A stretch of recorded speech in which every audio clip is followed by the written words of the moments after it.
Happy Friday, MedCircle, and happy end of World Mental Health Month. You have a few more days if you're watching this on October 28th. And if you're watching this before October 31st, there is still time to claim free workshops from MedCircle directly to your inbox. No obligation. All we need is your email so we know where to send the workshop to. You can access our free workshops using the links in the description of this video or on medcircle.com. So far this World Mental Health Month, we've given away our workshop on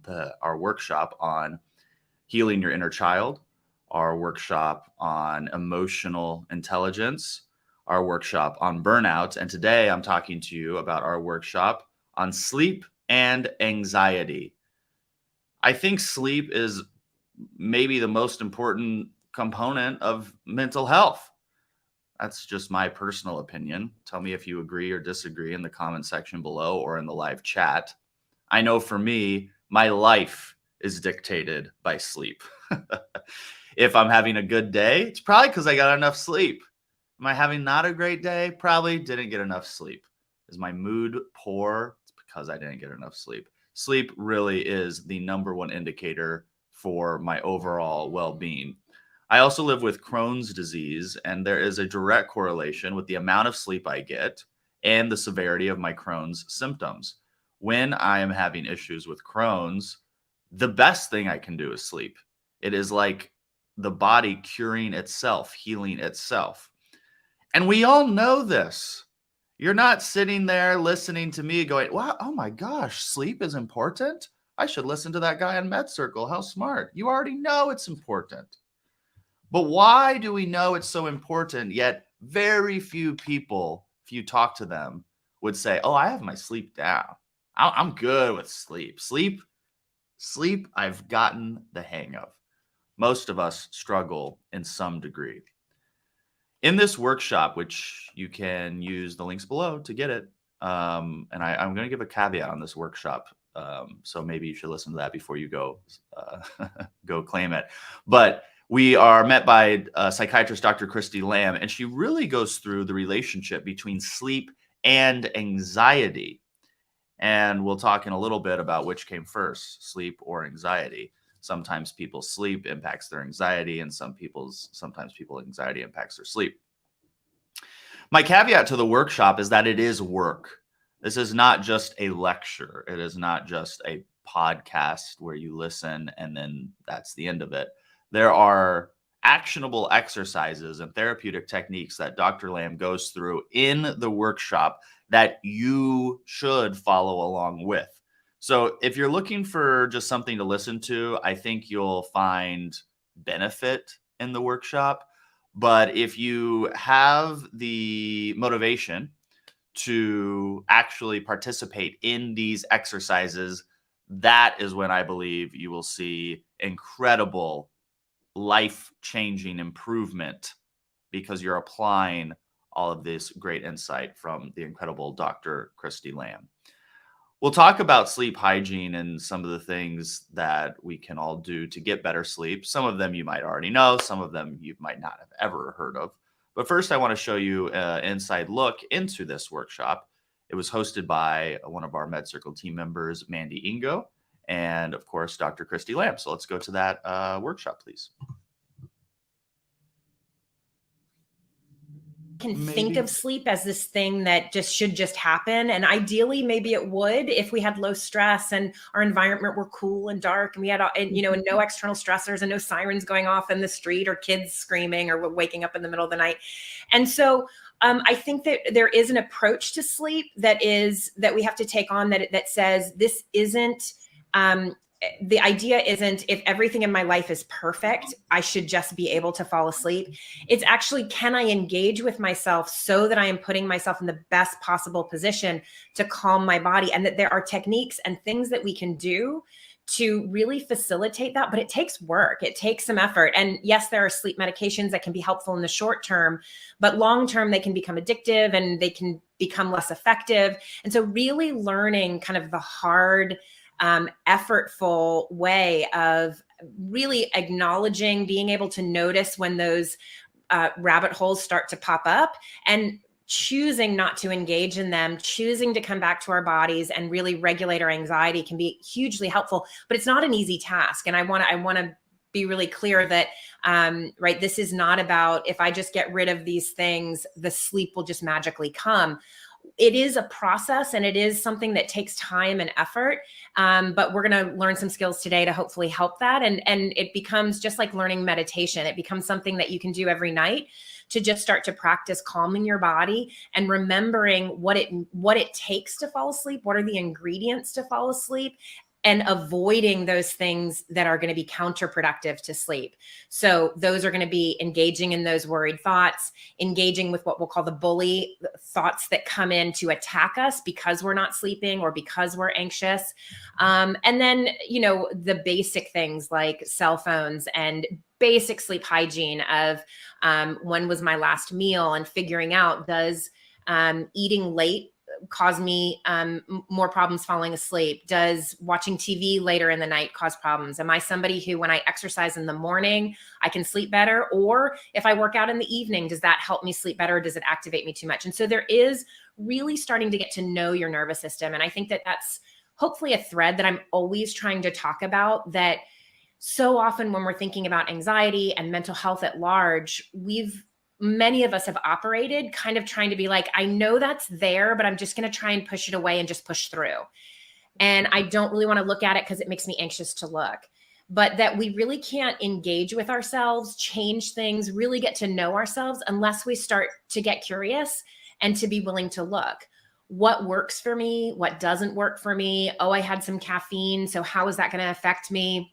That I can understand. I think when we have this data set that we can also look to, because we understand how different things affect our bodies, we're less stigmatizing of ourselves of like, I'm just somebody who can't sleep.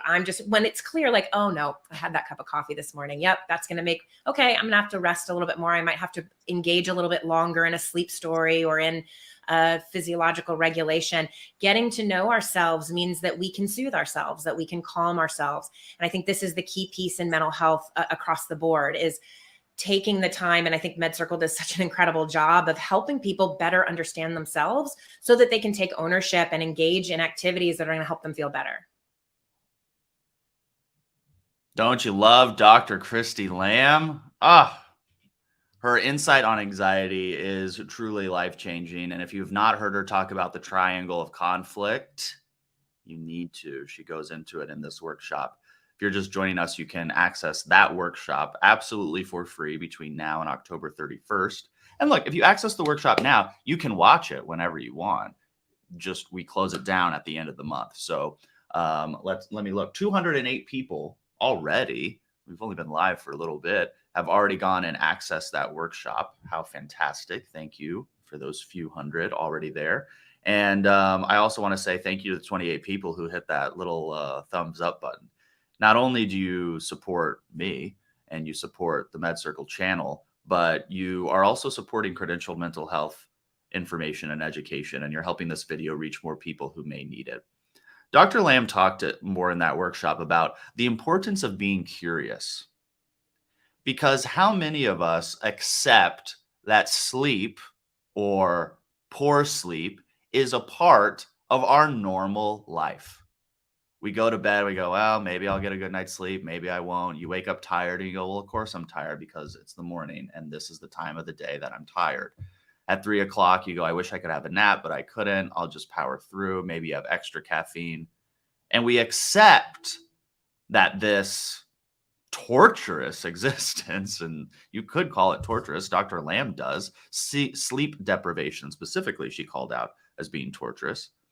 Or we could get curious and see why is it that we can't nail this part down? And one reason is just a lack of education or a lack of knowledge. By now, you've probably heard of the term sleep hygiene. It was first introduced to me by psychiatrist Dr. Judith Joseph when we filmed a series on sleep and anxiety out in New York. And she said sleep hygiene. And I said, wait, what is that? But essentially, sleep hygiene are the things that we do to prepare for and move the odds in our favor for a better night of sleep. Some of these are pretty obvious. Yeah, don't have caffeine close to bedtime, like that. Try to avoid major sugar close to bedtime. Try to avoid that. But some of them might not be as obvious, or they might even be harder to break. One big one is getting off your phone. We've all heard that blue light can keep us awake. It jolts us into thinking, hey, there's light out, so we must be awake when we should be, you know, getting rested and mellowing down for bed. I probably 2 years ago turned my room into a sleep sanctuary. I made the entire purpose of that room for one thing only, and that is sleep. There are no electronics in my room. There is a bed and a nightstand. That is it. There's no art. There's just blank walls. There is a blackout curtain. So it is pitch black. And then I make that room super, super cold. It really, and I got great pillows, a great mattress, and great sheets. I upgraded everything. And that really provides great sleep. Now, I use an Aura ring. Dr. Lamb, you'll see, is wearing one as well in the workshop. And I can derive some data for this. And I'm only bringing the Aura ring up to let you know. You don't even need to get the Aura ring. I'm telling you, the sleep hygiene stuff works. The days that I follow the sleep hygiene regimen and routines that Dr. Lamb outlines in this workshop are the days I get better sleep, as proof by the report I get every morning from wearing this ring. So all of these things do work, but you have to come from a place of curiosity and a willingness to try some things. If you are scrolling through Instagram every night before bed, have you really tried stopping doing that? And if you tried, did you just scroll less, or did you try for one night? Try it for a week and see what happens. Personally, the biggest thing for me that's made a difference is a consistent bed time. Remember when we were kids and your parents made you go to bed at a certain time? Maybe they did. Mine did. I hated that. Ugh. I was like, why are you telling me what to do with my life? But they were right. Going to bed at a certain time, even on the weekends, for me, it's a game changer. Doesn't mean that I don't have bad nights of sleep. It doesn't mean that sometimes I'm tired, but more often than not, I'm getting high quality sleep, and I'm getting, I feel very rested when I wake up in the morning. There are two exercises that I'll explain briefly. The first one is called 3 themes, and the second one is called an internal bully script. Now, I could go into the description of these, but I rather have a doctor do it. And Dr. Lamb does a great job not only explaining what these are, but helping you run through these exercises. So if you have not gone and accessed that workshop, do so right now. Okay, I'm giving you permission to leave this video, click that button in the chat or click the link in the description and go access this workshop on sleep and anxiety. I know for a fact, no matter who you are watching this is relevant to you because you sleep. Maybe our workshop on inner child doesn't get you too excited. Or maybe you aren't even close to burnout at your job. So our workshop on burnout, no big deal. But you sleep. And even if you sleep great now, wouldn't you want to sleep even better? Or perhaps you're living in a family. Think of the benefits that would happen if everyone in your family got better sleep. If in the morning when people traipse down the stairs and into the kitchen, they had gotten a great full night of sleep. And these are things you can implement, you can get educated on, you can do them today. You can do them today and experience those benefits. It's pretty incredible. Dr. Christy Lamb, an esteemed psychiatrist out of Southern California, she conducts the entire workshop and walks you through these actual exercises, the 3 themes in the internal bully script. Very powerful stuff. We're going to leave you with a clip from this workshop. So go get the workshop and then come watch this clip, or just go watch the whole workshop yourself. But I wanted to end this by saying thank you to everybody who has supported us during this World Mental Health Month. Whether you've watched a video, shared a video with a friend, given a video a thumbs up, or left a comment, I want to thank you. If you have access one of our free complimentary workshops, I want to thank you. And if you've become a MedCircle member, we have an entire membership offering outside of YouTube. If you go to medcircle.com, you can learn all about it. But we have a very affordable starter membership. It's under $5 a month. You get access to 900 videos. You have access to all of our apps, all of our streaming services.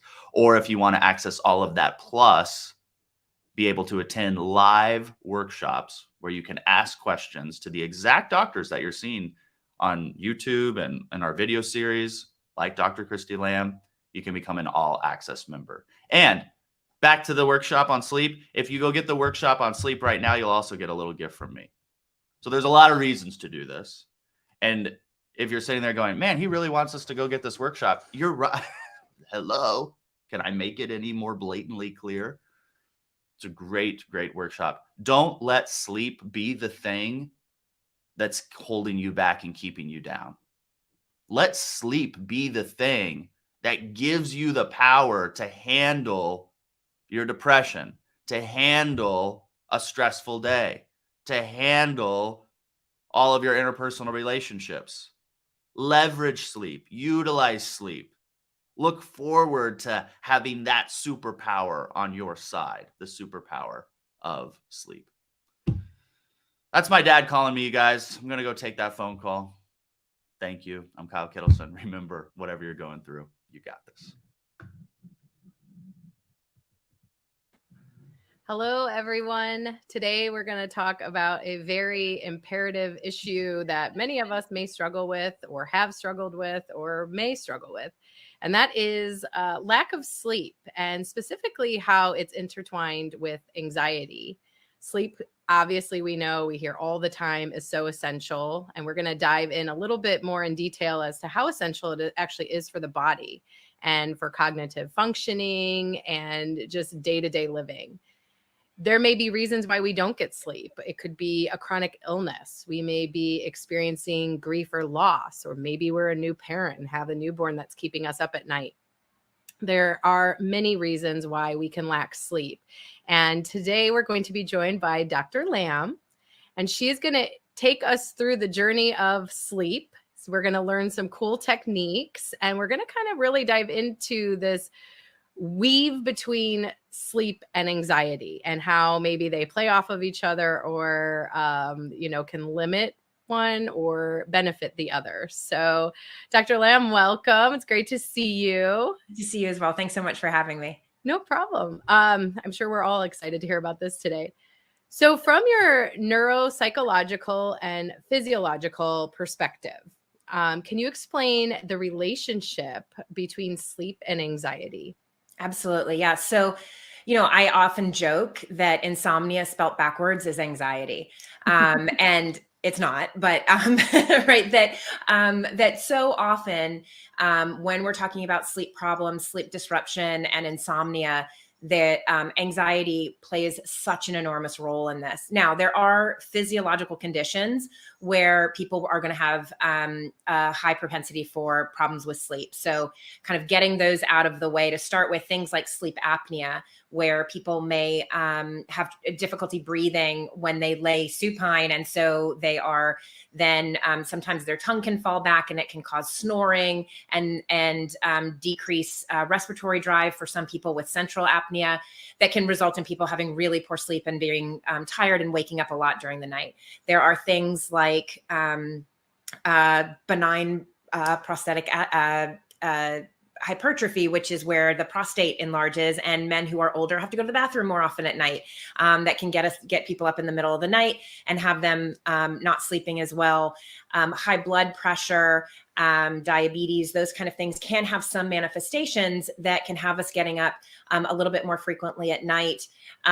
Like you mentioned, having a child, whether that's a newborn or in my case, a 5-year-old who comes in and wakes us up in the middle of the night. So there are a lot of external factors that can play a role in our sleep. And so I think that it's important to acknowledge those and make sure that we're doing everything that we can to mitigate those factors. So if I have sleep apnea, am I using a CPAP machine, seeing my physician, exercising, trying to lose weight for if my body habitus is kind of getting in the way? Am I getting all of those things managed the best that I can? And then potentially doing some sleep training with our children and educating them on sleep hygiene so that those external factors can get minimized. What we're really talking about today, though, is the role of anxiety in sleep. And so for many of the patients that I see, insomnia is directly correlated to an anxious brain at night. So often what happens is that during the day, we're distracted, we're doing all these different things.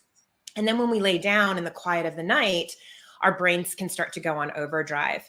And we're going to talk today in the exercises that we do about 2 different ways that that can kind of happen. One is that overactive brain. And then the other one is almost a self-attacking brain once we notice that we're a little bit anxious at night.